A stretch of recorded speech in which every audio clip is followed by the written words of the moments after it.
All right, Jenn, welcome to the podcast. So excited to have you on today. Thank you so much for having me. Yeah. So we are going to talk about something that I think a lot of women, especially, are really interested in. Probably have some of these issues and maybe don't even know that they have them. So I'm excited to discuss this. We're talking about adrenals and thyroid issues today. So why don't we start with the adrenals? I feel like the adrenals are kind of a little bit elusive to a lot of people. They don't really maybe understand the function of the adrenal gland. So maybe just start there with a little bit of just basics. Okay. So, one of the reasons that the adrenal glands are something that aren't often talked about is that they're not something that is tested regularly in a doctor's appointment, and they don't come into conversation in a doctor's office, which is why, unless you seek out the information, you listen to a podcast like this, you may have never even heard of them before, but they play a massive role in our body. I describe them as our internal SWAT team. So they are there. They are the team that is responding to stress in your body. So it is your everyday stress of just getting up and living the life that you're living, getting your family out the door, going to work, doing whatever it is that you need to do. And your adrenals are managing both positive stress, like eustress in your life, and the not so positive stress. But their job is to be, showing up in a way where it is like a slow, steady relationship, releasing certain hormones. Cortisol is probably the one that people are most familiar with, but your adrenals also release other hormones like norepinephrine, epinephrine, which is adrenaline. Aldosterone plays a role in this. And this is what helps us to be able to honestly show up and execute life, respond when we need to in a quick, appropriate way. Also recognize when something is on and something is off. So something is more dangerous, or we need to think and change, our direction or our energy quickly. This is when we'll tap more into that higher stress energy and sometimes adrenaline. And that's great, but we should not be living there. That is our sympathetic fight or flight part of our nervous system. You need to be able to access that so that you can effectively, sharply, quickly, and with clarity, get yourself out of whatever that dangerous situation is. But the rest of life in the day should not be executed from that place. And if that's where you're showing up all the time, you're constantly in fight or flight, you are surviving the life that you are living as opposed to having any element of thriving, this is when you're going to start to feel burnt out, exhausted, wired, cranky, mood swings. It can show up in heart palpitations, all different symptoms going on in your body. And everyone will then blame it's my hormones, it's my adrenals, and assume that their cortisol is through the roof, when that actually may not be the case at all. It might be that the opposite is happening. The other thing with our adrenals is that it is not just about how much or how little you produce in terms of these hormones. It really comes down to how does your individual body use the hormones your adrenals are producing? Because the two of you're related. It does not mean that your bodies are both going to take the information the same way and execute what they need to do. This comes down to our bioindividuality. And when we talk about something like the adrenals and the adrenals almost always precede the thyroid issue, meaning there is typically stress that is happening in the nervous system, showing up in the adrenals, that were slowly chipping away at the thyroid's ability and resiliency to stay strong and function healthy. Nice. Yes. Okay. Great explanation. I love that. So kind of in a nutshell, the adrenals are super important. We need to be able to access those kind of fight or flight, different hormones and chemicals. But if we live there all of the time, that's where we start to get burned out and really issues start to come up, right? Yeah. And it's not even so much that we actually burn out, because very rarely it can happen. It's rare though, that the adrenals literally just are like, I'm done. I'm not producing any more cortisol, right? That would be, there are certain autoimmune conditions where that can happen, like Addison's disease. Cushing's is the opposite, where it's the other end of the spectrum. But this is more of a signaling mechanism. So everything starts in the brain. Everything starts in the brain. So this is actually, when people are saying I have adrenal fatigue or adrenal burnout, what that really means is there is a dysregulation in a system called the HPA axis. And this starts in the brain. This is the hypothalamus and the pituitary gland that then talk to the adrenals. So if you could imagine, we move through life every day. literally like we have antennas above our head that are picking up signals and picking up information. And so this could be the stress we can all connect to, which is like when a situation or an individual causes stress, but we may not connect to the electromagnetic fields around us, to the Wi-Fi around us, to the chemicals around us, to just the energy of an environment around us, that then our body takes that information in and it creates a perception around it. Healthy, unhealthy, react, don't react. And then it sends that information to the rest of the body in order for that cascade of events to start to happen. So the brain picks up on it. The brain then sends the information to the adrenals. And then the adrenals in our bodies as women, they then will communicate with the thyroid. They also communicate with the ovaries. So, I know you talk and teach a lot about gut health and that. And it is like in our bodies, it's like one level up or one level down. Typically, the thing that's giving you the symptom is not the root cause. It is the loudest messenger to get your attention, and the adrenals are no different. Nice. I have a quick question. How, I'm just thinking about a woman, maybe somebody's listening to this thinking, okay, this all sounds really cool, but how does this relate to like my everyday life? And then I just think about women and we like to multitask, and some people wear that as a badge of honor. How does that play into really taxing out the adrenals and creating additional problems? So in the beginning, for most women who identify as being really productive, taskmasters, task-oriented, type A personality, love doing all the things, it feels amazing in the beginning because she's running high on all the appropriate stress hormones like adrenaline to keep her in that state. And so this is actually how she identifies herself. This is where she feels like she's thriving. And it also feels like where she has purpose. And what happens is in the beginning, when you're in this zone and it feels good, you feel good. Your energy is good. You're like, I don't even need a lot of sleep and I can just like do all the things. And then all of a sudden you start to hear yourself being resentful about the things you said yes to. Your patience gets shorter. You're not loving all the things that you have agreed to so much right now. You are trying to figure out how you can backpedal out. You wish you had said no when you said yes. Your sleep starts to get impacted. I often find with women as well, too, you will show up with the best parts of you to your job, to strangers, to people on the internet, and then your family gets the leftover crappy parts of you because that's the real expression of how you're feeling. So that is how it can show up and start to impact your everyday life. Your sleep will be off. Your performance and exercise starts to diminish. Your recovery starts to diminish. The results that you're seeing start to diminish. So it begins with like an inkling, and we oftentimes will just be like, again, I'm a multitasker. I do not have time for that thing, and push through it until you get to the point where you're like, I'm done. Yeah. Yeah. The other day someone said to me, which I've learned over time, I've always been a multitasker, but I know that it's like not necessarily the best way.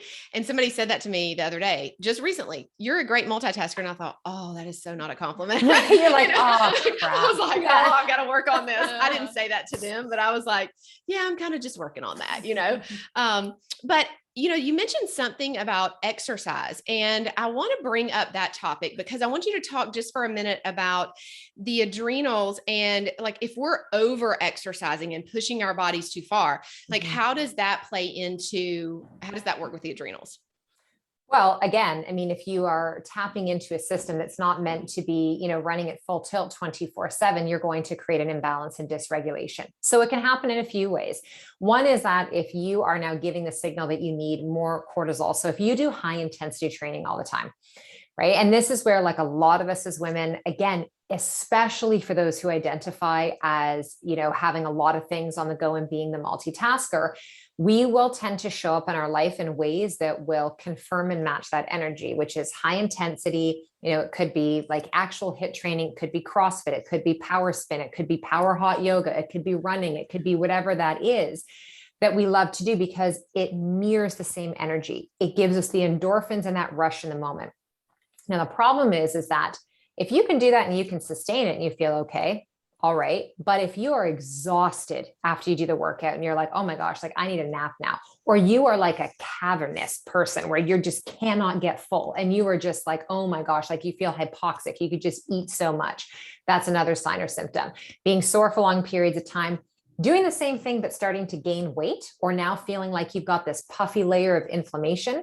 Like women will often say to me, if I could just like stick a pin in my body and deflate some of what's laying on top, I know there's something really, fit and fierce underneath it. Those would be some of the things that I would say really start to pay attention to that, because again, your body's always giving you messages and signs. And if you ignore it, that's a slippery slope. And then what women will tend to do on the other side of it is they're not feeling or seeing the results. So now they're going to cut carbohydrates, which will demolish your adrenals if you start to cut your carbs, especially drastically. It's also going to impact the healthy bacteria you need in your gut in order to feed the neurotransmitters to keep you feeling good in your brain and throughout your body. They'll cut calories. They'll do longer periods of time of intermittent fasting. They will start to manipulate all of these external factors while still not addressing the real reason as to why they are feeling this way. Yeah, that's what I was thinking. Excuse me, you have the woman that wants to do it all and feels confident in that, and they don't listen to the messages that their body's sending. And then it's like you get on the other side of that, and then you think, well, what do I do? Then maybe it gets blamed on hormones. So, if it does get blamed on hormones, like a lot of adrenal issues do, how do you even backtrack from that? Like, say someone's like, well, they just put me on birth control and told me to just, go on my way. And it's like, we have to peel back the layers from that. Yeah. So this is where working with a really, I think like, yes, skilled practitioner, but passionate practitioner who is in this for the right reasons, because they genuinely care about the woman that is sitting in front of them. And that is a very passive, dismissive way of working with women, is just putting them on the pill or giving them this, or it suppresses it. And as a woman, it actually puts us in more of an androgynous yang male energy. Because for instance, if you've just been put on the pill because you have issues going on and your doctor said, well, this will regulate things, or this will stop the issue that you're feeling. The pill is a chemical-based, hormone modulator. I don't even want to use the word modulator because it doesn't deserve that. It literally goes in and rules the roost. You don't ovulate when you're on the pill. Your body is no longer what is responsible for what is going on. You don't have a true period on the pill. It's a chemical withdrawal bleed. It's all about control. And that is a very androgynous male-based energy. And so it feeds into that for us as women. And so it's teaching women, how can you support your body, not in a place where it's like, you're not going to feel better and everything's going to be fixed tomorrow or in like 22 days. This is a journey. And where we have done such a disservice for women is that in society, we are not empowering and educating girls. We need to be educating girls, young girls, with the body that they've been given, so that as they grow up to become these women, they have a level of knowledge and empowerment and confidence in their body. When I'm working with women who come to me in their 40s and 50s, and they're like, I don't feel like I know my body at all. I am not connected to it. I don't understand any of this. It is a journey of helping her to get back to that place. And this is through her lifestyle, her nutrition. It is through a lot of talk as well, too. Because a lot of it is breaking free from stories and limiting beliefs that we have taken on. And, this is one of the hard things as being a woman right now in today's day and age, is we fought so hard to have the ability to be the career woman, to be the mom, to be and do all the things simultaneously, even though we actually were not hardwired to show up and function day to day. Like from a cyclical nature, a seasonal nature, our biology, our physiology, nothing about us is meant to show up 24/7, 365. But we fought for the rights and the ability to be able to be here and do this. So yay us, that's amazing. But at the same time, somewhere along that journey of women uprising, the feminine part of us did not come along. And that is how we tap back into the deep knowing and really like what balances me and what pulls me all the way out of alignment. And if you sit with a woman long enough and you really talk to her and you get past the initial, I think I need to eat more of this, and maybe I should take this supplement and all that, and you actually just ask her, like, how do you want to feel? And how are you feeling right now? In the beginning, you'll get surface answers like, I just want to feel good. I just want to be healthy. There's no empowerment in those words. It's like, well, what does that mean to you? And then she'll explain to you, like, I actually want to be intimate with my partner that I love, but I'm so fucking exhausted at the end of the day that the idea of anybody else needing me or wanting anything from me, I can't, I just have to roll over. I want to wake up in the morning and be excited about the day I'm going to have, not snooze 3 times. I want to have a shower and run my hands through my hair without an entire fistful of hair coming out of that hair. I want to go and, move my body in a way that feels connected and makes me feel healthy and good, not like I'm punishing myself. I want to eat food because I love the freaking food, not because I'm afraid of what the food's going to do to me. When you start to actually talk to her instead of just give her things, all of a sudden it's like, for me as a practitioner, when you do that, the runway just opens up and you're like, oh my gosh, now I can see the path for you. Yeah. Mm-hmm. So I think that that's a great point. Just for everyone listening in, if you are identifying or connecting with some of the things that Jenn has explained and how you can get, burned out and how things can get out of balance, it's really important to work with the right type of practitioner, someone that you can be honest with, that you can connect with, that you can tell really cares about your true well-being and is going to partner with you to figure out exactly what's going on, get to the root cause, and then on a path to healing, right? Yeah, absolutely. Yeah. So in terms of adrenals, as we kind of wrap up and then we'll move into thyroid, what about so if someone is kind of identifying with this, what would be their first step? I mean, to work with someone, but then I'm assuming testing maybe. I mean, what do you typically recommend?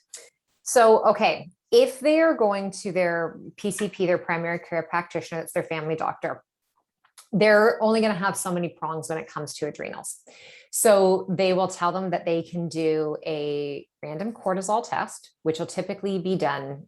Usually for most people, they're going to go to blood work first half of the day. And it's just going to be a 1 point in the day. And that's not an effective way to measure your cortisol because we actually have this diurnal pattern that goes in flux over a 24-hour period of time in our body. And we want to be testing that 24-hour period, not just a one-time snapshot. So you could test a woman in the morning, and that's actually when her cortisol is at its highest. And it could look like she is quote unquote normal and fine. But she is telling you, once lunchtime hits, I am exhausted and I could just sleep the rest of the afternoon, or I can't keep my eyes awake, once the sun sets in the evening, or whatever her symptoms are.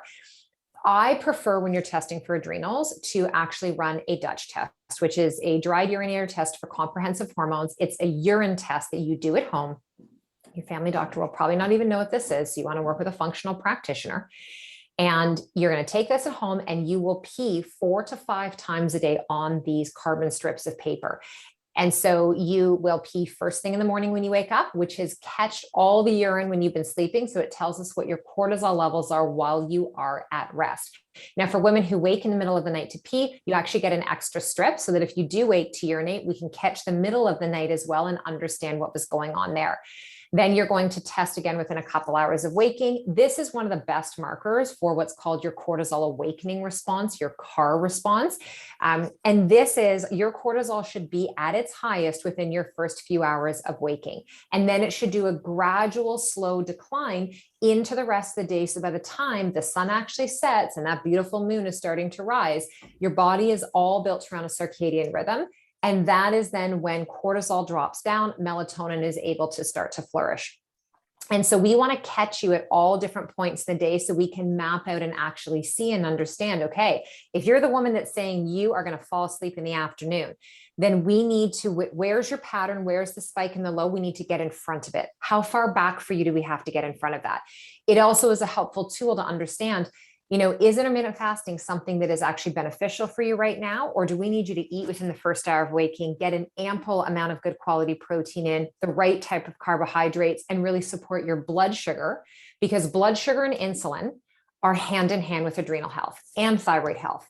You can't actually support your adrenals and thyroid optimally if you are not taking into consideration what is going on with your blood sugar levels and your insulin levels.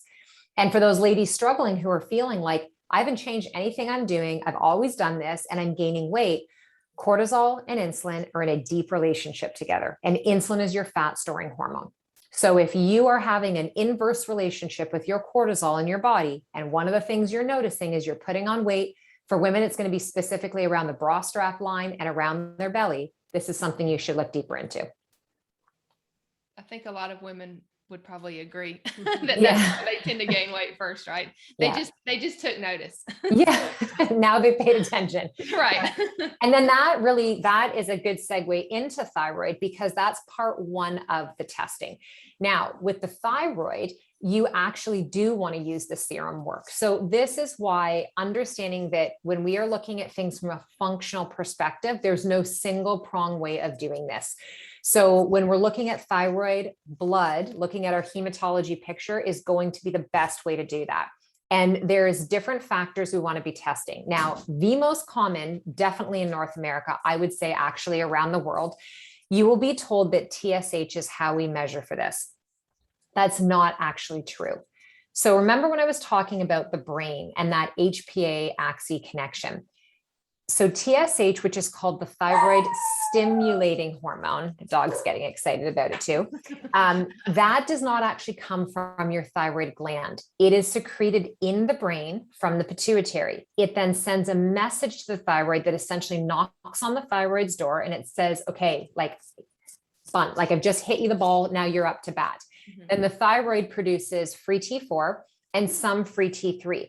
Free T3 is our only active form of the thyroid hormone. Now, in order for us to get it metabolically active and charged, it has to be converted. So the body, the thyroid gland, has to take all that T4 it's produced, it's got to shuttle it down to the liver, and the gut plays a role in this as well. And now it's going to convert it into T3. Every single cell in your body has a receptor for this free T3 hormone. That your thyroid, the reason it's referred to as like one of the master glands and being responsible for, your metabolic function. It's your metabolic function, your respiratory, cardiovascular, circulatory. It plays a huge role in your nervous system. But if you have a body where you can get your TSH levels tested and everything is fine and in the range, but if the issue is that the signaling is happening, but your thyroid is not responding, you're either not producing enough free T4 or the issue is actually conversion. You're not converting into the free T3, we have a problem. And this is what's referred to as cellular hypothyroidism, where on a cell level, again, this comes back to like our mitochondrial function, deep level, things are going awry. It's going to take time before it shows up into that TSH. And at that point, that's typically when you're going to be recommended medication, where if we could have done a bigger panel, and that's not even a full panel, I'll add another couple of things on there. Then this is where we're able to see when things are starting to become suboptimal. When we're looking at it and it's like, Julie, if I'm working with you and it's like, okay, your TSH it's great. It's within range, but your free T4 and T3, they're getting on that low end side. This is like your body just raising its hand and being like, I'm doing okay, but I could use a little bit of support so I can do a whole lot better. So those would be the base. Then there's another test called reverse T3, and reverse T3 is an inflammatory marker that'll show up in the blood that blocks your body's ability, those receptors I was talking about in the cell. Reverse T3 is like a linebacker, and it literally stands in front and guards that cell and prevents free T3 from getting in to do its job. The body will do that as a mechanism, thinking it's supporting you because it recognizes inflammation. And then there's two other final things that you can test for with your thyroid. And these are your two thyroid antibodies. This is actually how you can distinguish the difference between somebody being diagnosed with an underactive hypothyroid or Hashimoto's thyroiditis, which is the autoimmune condition. And so this is your thyroid peroxidase and your thyroglobulin. So they'll show up as TPO and TGAB. If I'm working with a woman who has a ton of gut issues, she gets hives often, she has heart palpitations, her anxiety and depression is through the roof, on top of all of these thyroid symptoms, I will fight like heck for her to be able to get to that full panel, because the way you treat cellular hypothyroidism versus hypothyroidism versus Hashimoto's is not the same. Mm-hmm. So it's important to be able to work with, I like a practitioner, yes, but a team.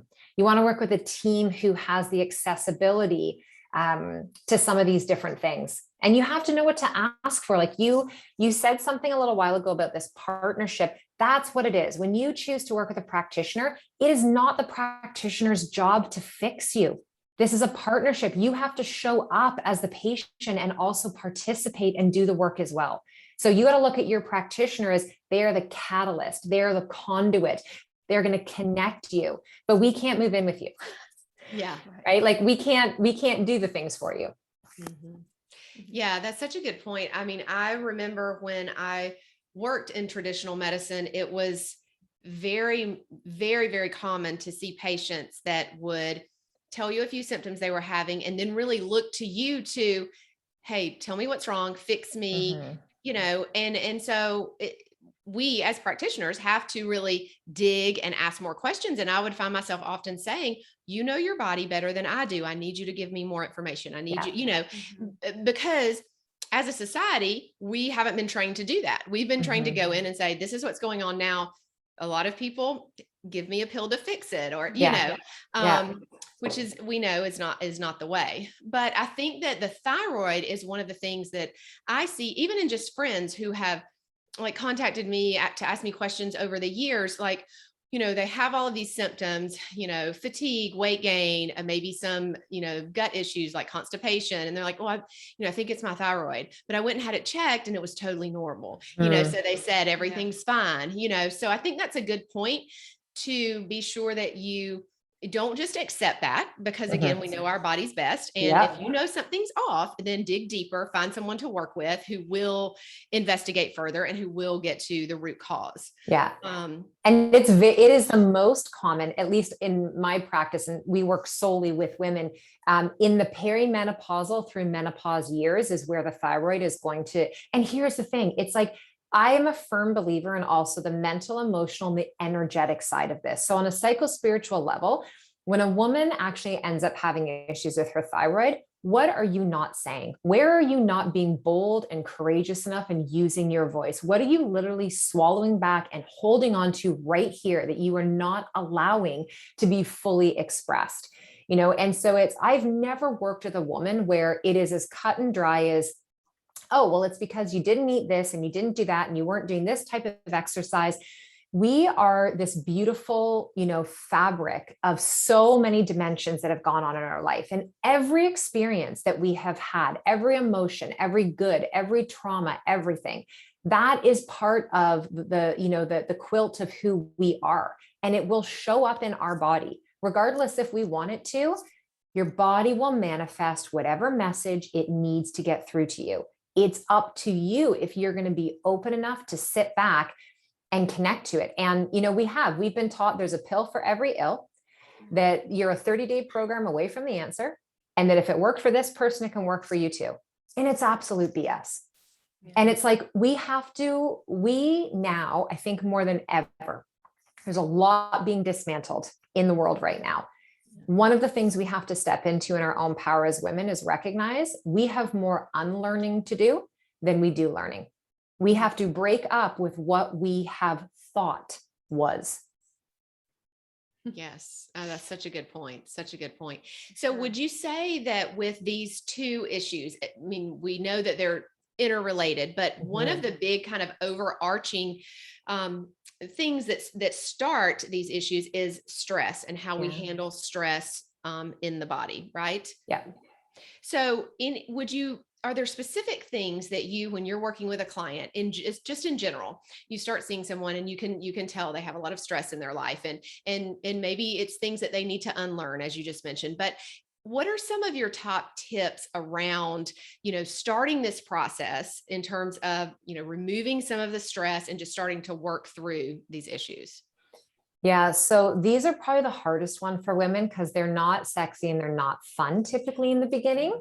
But if you can stick with it, they become how you live your life. And this is, one of the things I work with women on the beginning is actually breathing.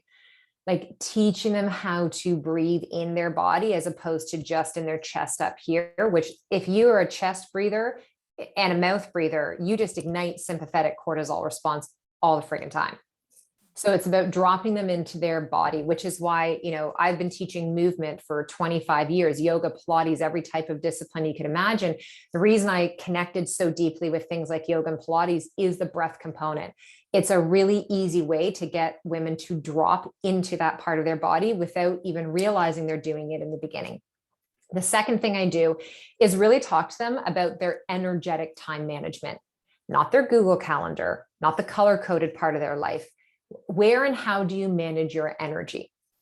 because this is massive. And if you don't have boundaries and you are the yes woman for everything and everyone, like, everyone talks about, Wonder Woman and like finding that inner Wonder Woman. I don't want to be Wonder Woman. I want to be Warrior Woman. The warrior knows when it's time to pull on back and to stay really darn quiet about the work she's doing inside so that she can build up that strength and that resiliency to then, when it's needed, come forward and have that strength. I get women walking outside. It like, for everything I teach in fitness and I do programs and all that, the first thing I'm like, can you please just start walking outside in fresh air? The natural light is going to help your cortisol awakening response if you can do this in the morning. It's going to help you manage your glucose better after your meals. It's going to disconnect you from whatever's going on in here. It's going to give you your vitamin D. It is just going to break that state that you are stuck in. So those are like the top three: the breath, the boundaries and energetic time management, and then getting outside in nature. And then the fourth part is like helping them to come back to a place of recognizing, how can you understand when you're in alignment and out of alignment? So I'll give an example. I know I am out of alignment if my jaw is clenched, if my breath is stuck, and if I am starting to get snappy and snippy with the people in my life. If I start to show up from that place, something that I am doing is out of alignment. I'm either overbooked, I'm not doing the things that help me feel anchored and good, whatever it may be. So it's one of the things I'll get the women to tap into. That's how you'll know you're out of alignment. How do you know you're in alignment? You are happy, you feel joy, you feel that connection, you expand time as opposed to feeling like it's contracting around you, your shoulders drop, you digest your food better, like you just have a good day. That's when you're in alignment. So it sounds so simple, but that's free. Everything I just talked about is free that you can access like in a moment, but you have to pay attention. So true. Yes. So good. So as we wrap up, what would you say to the woman that is maybe on a track where she has just went to the doctor and they have just given her a pill and she feels like she is the diagnosis that they've given her? I hear that so often. Well, I have this and I have this and I'm going to be on this forever. What would you tell that woman? Where does she even start? Because sometimes it does feel so overwhelming. Like, I know you gave some suggestions, but just maybe speak to that woman. So the first thing I would say to her is you need to put your mama bear cape on for yourself, because if this was your child, there's no way in hell you would accept that they're fine. You would dig deeper. You would walk your 2 feet out of that office and find another one. You would ask more people questions and you would keep digging until you found something that felt like it had some resonance with you. Like you're like, yes, this is what I am looking for. We have to advocate for ourselves. Very rarely are you going to find it in the first person you connect with. Most women need to see anywhere from 4 to 7 different either practitioners, specialists, whomever it may be, to actually even be heard. Wow. So don't give up. Right. Don't give up. Yeah. Don't give up. Yeah. I know people who fight harder for their animals with veterinarians than they'll fight for their own health. You're so right. You're so right. But why is that? Is it because they think they can win? They think they can, you know what? I think it's a couple of things, to be honest. I think that we have been taught, and part of the patriarchy has been like, you just go to the doctor and you listen to the doctor. I also think as women, we have just been conditioned to dismiss it. You got a lot of things to do. You got people to take care of, places to go. Like, you don't have time. And again, think of what we talked about in the beginning. Like, we fought for the ability to be recognized as these like strong women, whether it's like, we don't need a man, we don't need this, we don't need that. And so it's when we have something going on, sometimes it's that, sometimes it's also access, not necessarily having access to get that level of care. And we will also fight for our own limitations. I'm strong enough. I can get through this. I don't need anyone. It's like, I'm hurting, I'm breaking. I need help, but at the same time, like, I'm good. That's totally, what do we say? How are you doing? I'm good. Yeah, I'm fine. It's just right. And it's like automatic. We don't even connect to that. One of the things that I have learned the most over the last, I'd say like 8 to 10 years of my own journey of like unbecoming in order to become, has been, I pause all the time now before I respond to questions that are asked to me. And it's amazing what a moment can do in terms of changing your response and it being automatic versus genuine. Yeah. That's good advice. Oh yeah. That's something we all can do. Mm-hmm. That's what all of us, Yeah. and it could start with just that. Yeah, absolutely. Well, this was so great. Thank you so much, Jenn. I mean, you're always a wealth of knowledge, and I'd love for you to tell people where they can find you, how they can connect with you, and we'll put certainly everything in the show notes. Well, thank you so much for having me. I really enjoyed this. So Instagram is where I probably spend most of my time. That is Jenn with 2 N's, Pike, Pike. If you're interested in, ever being part of our programs like the Hormone Project, where we help women with things like this as a team, then you can connect to info@jennpike.com and we can just have a conversation with you. And, I always say to women, we can't necessarily help everyone, but we will let you know. And if we can't, we will connect you with someone who can. Right. And that's when you're in the right space. So I think those are the 2 best places. And then I've got my podcast, the Simplicity Sessions, where we have tons of episodes. We just had you that we recorded on the show that released. I think it was last week. Our episode just released. Yeah, I think so. For that. So those are probably the best places. But I want to say thank you again so much for having me on here and to chat with your community. I really appreciate it. Thank you.